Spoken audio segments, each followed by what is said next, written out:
football, the red zone is where a team has to make small adjustments to ensure victory. As you approach retirement, you also need to make small adjustments to ensure success. This is the Red Zone Retirement Program with registered investment advisor and enrolled agent John Mears of Mears Money Management. Hey everybody, welcome into the podcast. It's Red Zone Retirement Program with John Mears and myself once again to talk investing, finance, retirement, simple investing, smart future. That's the tagline. That's what John wants to try to help you guys do for retirement. So as always, if you got some questions, need some help, please reach out to a qualified professional like John before you take any action with anything you hear on our podcast or any other. And this week, we want to make sure that you are doing the right things because the big guy is watching. And the big guy with the reindeer and the sleigh and the jolly red suit and all that kind of stuff. So we're going to do Santa's naughty and nice list, John, to have a little fun here as we're just about into December. So this is our end of November podcast. It's a good time to make sure we're, getting on the naughty or nice list. Yes. Right? People need to be paying attention right now. And so That's right. we are going to be watching what they're doing here. Yeah, and so is he. Yeah, and so what I want you to do for us here is it coal or is it going in the stocking? Right. So is it a lump of coal or is it going to be something good, kind of going in the stocking? So I guess coal or an orange. I don't know. It depends on what you get in your stocking, right? Yeah, or like a little train, maybe. I don't know. Some chocolate, something like that. Something good. As long as it's not toothpaste or something, or a toothbrush, I guess. Tie or socks. You doing all right this week, my friend? Yes. We can do more than that. Yes. So, well, let's have some fun with this. Yes. So in this festive episode, we'll sift through some sleigh-full of financial products and strategies to kind of find out which one again, might get the proverbial lump of coal. Or not, or maybe, be on the nice list. So let's start with options and futures. Okay, interesting choice. So, yes. Options and futures. That's definitely a lump of coal to me. Okay. Do me a favor. What are they? Options are really a right, but not an obligation to purchase a security in the future. We'll say stocks. Okay. So you can buy what we call a call option or put option, but a call option is the easiest for people to understand, where you say, I am going to buy Google or Apple at XYZ price sometime in the next 30 days. And you're allowed to buy it. And so what you're doing is you're able to buy at this cheaper option premium, and then you can exercise your option later. And the idea is that if the price goes up, you've made some money between what your option strike price was and what the actual price is. It can get somewhat complicated. Futures are, for the most part, commodities. These are where you're actually buying a contract that is going to pay off in the future. This is way too much to get into on this episode. Sure. I just wanted a kind of a rough idea for folks. But here's the confession thing, and this is why I know it's a lump of coal. Okay. I've done all of it. I've done it all way in the past. I had an evil, sordid past going back 30 years, all the way back into college days, believe it or not. I've tried all of this stuff, and that might be a whole podcast episode, is a whole confessional of all the evil things I've done in the past. But there are a lot of ways people do options, and there are times when they're like any day trading addiction. There are times when you make money and that feeds your addiction, and you kind of go, "Hey, I'm pretty good at this." And you can make some money sometimes, and it gets a little bit heady, but there's a lot of risk involved. And that is where, as you get older, you start realizing all the time and effort you put into this, and you compare it to what you could have gotten if you just put it in the S&P 500 or something like that. You start realizing that there's a lot of work involved, a lot of risk involved. And when you have kids involved, that's when you kind of go, okay, I should not be jeopardizing my family's future for this. That's a good point. Yeah. Well, we talked about on the episode a couple of weeks ago, right? On our mixtape, part of it was consistency, right? Mm-hmm. So just kind of maybe doing those tried and true consistent things might have got you to the same place as taking all that risk with the options thing. Absolutely. Absolutely. When you're up at 4:00 in the morning following something, a market, you're doing something wrong. I immediately, as you were telling that, I was imagining trading places. Dan Aykroyd and Eddie Murphy. Yeah, the stock floor and the orange juice futures or whatever. Yep. Yeah. Good stuff. Great movie. It is a great movie. It's entertaining, and That's why you shouldn't do it. Yeah. So, unless Jamie Lee Curtis is the result. Jamie Lee Curtis kind of solves a lot of problems, but yeah, that's true. We'll move on. All right. So that's a lump of coal, Yes. in John's opinion. And of course, as always, it's just opinions, but of course, that's why you talk to a professional and see how it's going to fit in your situation, which John does. So day in and day out. Right. So how about retirement index funds, sir? What do these get? So this kind of goes along with the same thing that we were just talking about. So that is definitely something I want to put in your stocking. It's a great present to have for somebody. And so the reason why we like indexes is because they consistently over time, they perform well. The fact of the matter is the reason why we choose indexes rather than what we call active management, trying to stock pick and figure out what's the right stocks to get. The reason why is because the studies have shown that it's darn near impossible to do. Really, any 1 year, you're looking at about 80% of active managers underperform the indexes. And when you go out over time, I think I was just reading this recently, over any 10-year or longer period, 93% of advisors underperform the market. So versus like tying to the S&P, like you said earlier, as opposed to just having an index fund where you're going to be, your chances are, 100% you're going to be matching the market, and there's only 7% of active managers can actually beat the index. And what's more interesting about that, we don't know who that is year to year. So the active manager who might beat the index in year one is not the same guy who's going to beat the index in year two, which makes it even more difficult to. Didn't they do some weird thing years ago with literally like a monkey? Mm-hmm. They had a monkey do something where it went up against some managers for active stuff or something like that. I have to look that story up. We should do a podcast on that. Yeah, there was something that came out years ago about, again, trying to just pick stocks. And it didn't work. Basically the dartboard. The dartboard. Yeah. And again, what we do with indexes, instead of trying to pick a stock, we own the whole basket of stocks. And it's not as sexy. I always tell people, if there's a room full of 100 people in any given year, 20 people are going to beat what you did. The other 80 didn't, but there's 20 people. They're going to be bragging about how well they did. Then the next year, you're going to come to the same gathering with the same 100 people. And again, 20 people will be better than you, but it won't be the same 20. Yeah. And so it's something where the indexes are not sexy. They're not fun, but they are inexpensive, which is good. And again, if we know that they're going to get anywhere from 7 to 10 to 12% year after year after year. Right. And again, it's not linear, but we know we're going to get good returns.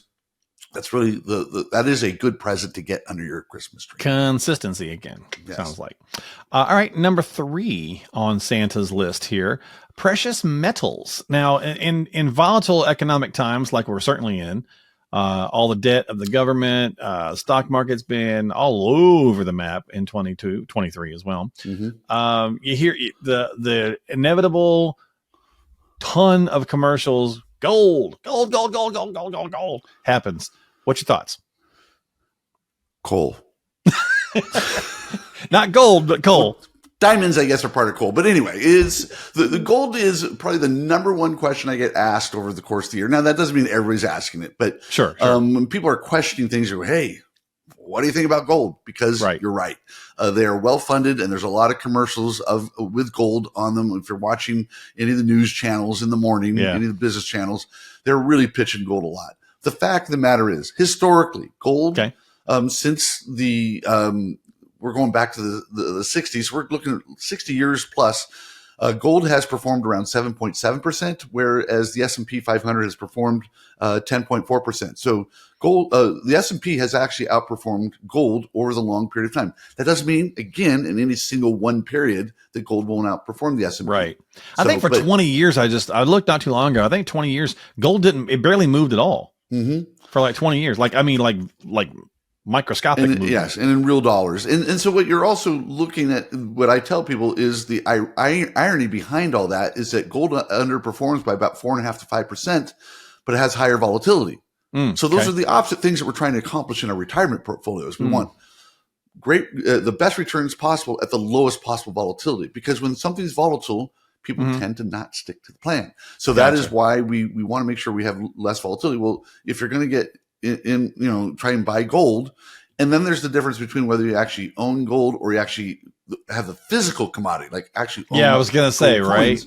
Yeah. And I would challenge anybody to go to the grocery store this afternoon and try and pay with gold coins. Shave off a little gold off your bar if you have one. So it is illiquid, despite what people may say, despite what the commercials say, it is illiquid. So it's not something that you can just go to the gas station, go to the grocery store and exchange. You just can't do it. Yeah, that's a good point. So it's just, it doesn't have the same ability and liquidity that you really need from an investment. With our regular investments, we have a lot of liquidity. So Gotcha.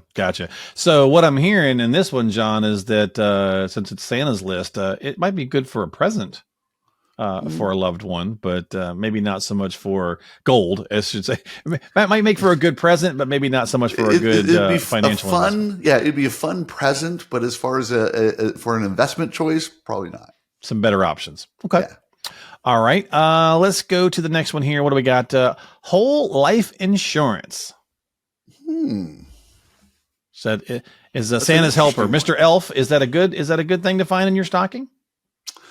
Well, depending on who you're buying it for, I think it can be a good present. Okay. So it depends on who it's for. So when we're talking whole life insurance, the one thing that insurance offers is some tax-free benefits that are included, both with the death benefit and perhaps when you're using it as a retirement plan, you can actually pull money out tax-free at some point. It's more for high net worth than just for a regular guy, that maybe has not saved. So if you haven't done any other saving, it's probably not for you. But like all our presents that we give out at Christmas, the right present for Aunt Millie may not be the same as it is for Uncle Joe. So it's not the right present for everybody. So if you give the wrong present, maybe it is a lump of coal instead of something to put in the stocking. Okay, fair. But again, for the right person, it can be a very, very powerful tool. And again, for high net worth people, it's a tremendous tool. Well, I hear that all the time too, John. I hear that a lot of advisors I talk to all across the country say, for folks that have done a great job saving, or they have got, quite a bit of assets, that it's certainly a vehicle to look at, because there's just a lot of options for them to do when it comes to using, the life insurance as a vehicle for now and in the future, or for heirs. And you can use it for long-term care as well. It has a lot of built-in features that you can access. So again, there's a death benefit for legacy purposes. You can access it for long-term care. And you can also access it in the shorter-term future for retirement funds. Well, because we see these commercials too. We were just talking about those gold commercials. We also see and hear these commercials for, hey, have a tax-free income in retirement. Or tax-free retirement income is there we go. And usually they're talking about insurance as the vehicle for doing that. Is that a viable thing, or is that another kind of a slick pitch? It depends. Again, it can be, but you have to be very careful. And this is why you have to use a qualified professional, because there are the best. It's got to be structured the right way, right? Yes, the best vehicle for that is index universal life policy. But that's something where, again, please talk to a qualified professional regarding this. And that doesn't mean just your cousin who happens to be selling insurance at the local insurance agency. They may be just looking for commissions. And so you want to be looking at something that's in your best interest, that you have someone with a fiduciary responsibility that is going to be looking out for you and providing you with the best possible advice. Yeah, that's a good point. And when it comes to taxes, guys, if you need some help, John's got a great way to do that. He's got a couple of books that we give away here on the podcast on a regular basis. So I like to spend his money by giving these out. So check out this ad, or this little commercial we put together. If you want to pick up a couple of copies of his book, check this out. John has a couple of free books, Diffuse and Tax-Free Retirement in California, that reveal exactly how you can experience zero taxes in retirement and overcome the IRS lien on your 401k, IRA, and 403b, which could threaten your future lifestyle. These are complimentary, so all you have to do to pick these up 100% free is just stop by rescuemyretirement.net. That's rescuemyretirement.net. Fill in the basic info and he'll ship those out to you immediately. That's rescuemyretirement.net for a copy of Diffuse and Tax-Free Retirement in California. So again, if you want to pick up those books, they're complimentary. Just reach out, let John know. Go to rescuemyretirement.net. That's rescuemyretirement.net. Just fill out the little information there. He'll get those sent out to you lickety split. And that's free. A great way to get started. They're free. Yes. They are free. Yes. Well, I'm spending your money, but they're free for folks, right? Yes, it cost me some money, but yeah. Let me do one more, Coach, before we do our 2-minute warning wrap up this week. So we're doing Santa, right? Naughty or nice list. The risk assessment conversation, right? So you hear this a lot as well. So we were talking about like gold that gets pushed in the news a lot. So when you're thinking about like the financial advisor space and a lot of the things that get talked about, it's like, hey, it's, make sure that you're understanding your risk tolerance, what your risk score is, all that kind of stuff. What's your thought on that particular piece? Because that's obviously something that's it's a big industry driver. Yes. And it's funny because I do think it's coal. I think that is one of those things that is not as important as I think the industry watchdogs think it is, because I've got somewhere around here, I've got a risk assessment questionnaire. Can I read one or two of these just for fun? It's your show. One of them is here. During the global financial crisis of 2007 to 2009, stocks lost 57% of their value. If you own stocks that lost this amount in just a few months, you would do what? Buy more, hold, sell, whatever. They're asking these questions here. One is also, how much can you lose in 1 year, not lose sleep at night? Saying, I can't afford to, 5%, 6%. But you know what these are worth? Generic. People are liars when they fill these things out, and it doesn't matter. So what matters is, when we do a budget and we're doing a plan, we find out what it is that you're going to have to cover as far as your expenses. Then we work backwards from there. And the truth is, regardless of what your risk assessment is, you may have to accept more risk in your portfolio, no matter what, regardless of what this says. And part of my job is make sure you understand that and why that is. So whatever you're filling out on this, the only benefit this has to me is just lets me know kind of what I'm dealing with. But again, it has no effect at all on what risk I'm going to put you in.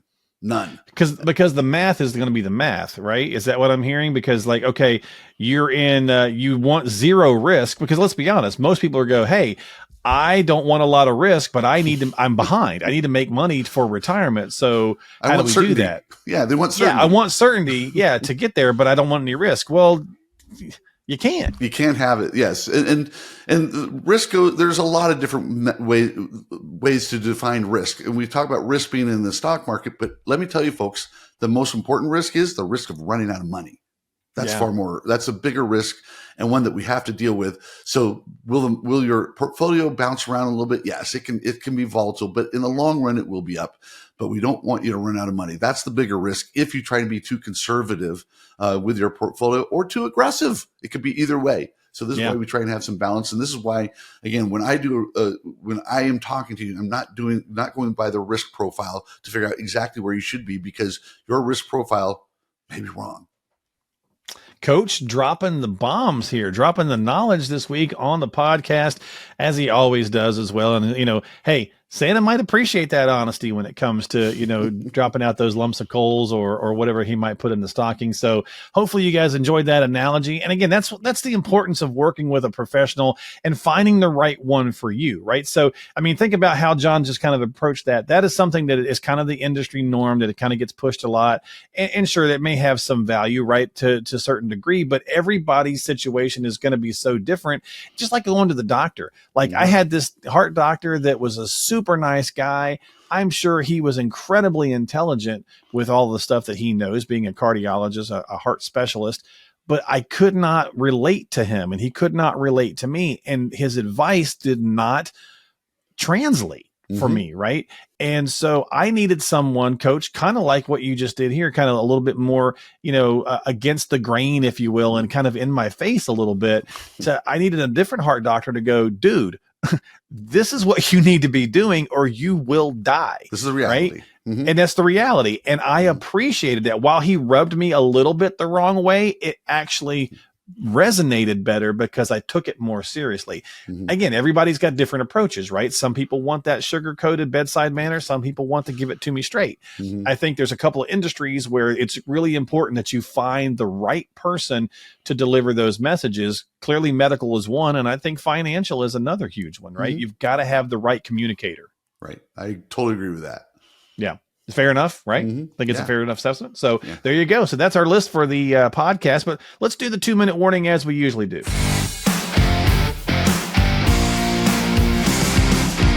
All right, Coach. So here's the email question we got this week. Oscar in Palmdale. I retired 3 years ago, but I just did the math and discovered that my withdrawal rate from my savings is about 6%. I hear things like the 4% rule, so I'm wondering if this is too much. I don't know. No, it is. The truth is that I actually do go through this with people, and I actually have what we call a dynamic distribution strategy, an income strategy. I use income guardrails, and so we will figure this out. Oscar, we actually take, again, going through what we've already talked about earlier in this podcast, what your budgetary needs may be and what your actual portfolio amount is, and then we actually determine what your withdrawal rate would be based on the construction of your portfolio. For most people with a 60-40 portfolio, we're looking at a little more than 5% per year. So 6% may be a little high, but it's not ridiculously high. I do not believe in the 4% rule. I think that is way too simplistic. It's a rule of thumb that doesn't hurt, but it's just something that if we're looking at longevity, we want to make sure that we I tell people we don't want to run out of money, but we also don't want to leave a mattress stuffed full of money when you die. And so we want to make sure we take out the right amount. Now, when we say dynamic, that means, Oscar, we can move this amount up and down. So if you have $1 million and you're taking out around 5%, that's $50,000. If the market goes down, we may have to tighten our belt a little bit. So if the market goes down to 900, well, that may be 45,000 instead of 50 you're going to be able to take out. On the other hand, if the market goes up, you can take out a little bit more. So it's dynamic. I tell people all the time, I give it to you in black and white. It's written down. So there's no question about what that amount is and where those guardrails are at. So it's a great question, Oscar. It's an answer that requires, in my opinion, professional help. But I'm glad you're asking it because you're on the right track by asking that question. Yeah, and for sure. I mean, rules of thumb like the 4% rule are just that. They're a great rule of thumb to get you kind of thinking, right? Or the rule of 100 or any of them, right? It kind of gets you kind of thinking, but until you really dial in the specifics of what you need, everybody's situation is going to be different. So, 6% may be exactly what you need, but it may be too high. Mm-hmm. It may be, who knows what it's going to be. So you got to run the math. I mean, the math is the math, right? You got to run those numbers and let that play out. So that's going to do it this week. As always, thanks for your time, folks. We appreciate you. Coach, thanks for hanging out with me. Always good stuff. I hope you had a great Thanksgiving, by the way. We kicked this thing off, got right into it, and I didn't even ask how your Thanksgiving was last week. So hopefully it was great. Fantastic. Yes. Had everybody over. We're the ones that do all the cooking here. So okay. There you go. Well, my wife does. Okay. I just do the mashed potatoes. So no turkey in the deep fryer that got shot out of like a cannon or anything? I tried the deep fryer thing many, many years ago. That did not work out well. So. Yeah. If you don't thaw that thing all the way, right, the outside gets totally done and the inside's still like frozen. Yeah, well, I had also splatter. It is such a mess. It really is. It really is. All right, folks. Well, thanks for hanging out with us on the Red Zone Retirement Program. We always appreciate your time. Subscribe to us on Apple, Google, Spotify, YouTube, all that good stuff. You can find us in all those different locations, and all you got to do is hit the heart button or the follow button, whichever one happens to be on that app. Certainly would appreciate the follow it and sharing the message with others that might benefit from it as well. And hopefully we educate you, give you a few useful nuggets along the way, and entertain you a little bit as well. And of course, if you need to have a conversation, definitely want to have it with a qualified pro. Make sure you're talking with a professional. Of course, John's been doing this for many, many years. He is a qualified professional and can help you with stuff. Go by his website, mearsmoney.com. That's why you can kind of check out tools, tips, resources, things of that nature at mearsmoney.com, or just hit him up if you want to get on his calendar at bookachatwithjohn.net. That is bookachatwithjohn.net. We'll see you next time. Advisory services offered through Mears Money Management, Inc., an RIA registered in the states of California and Texas. California Department of Insurance License number 0685203.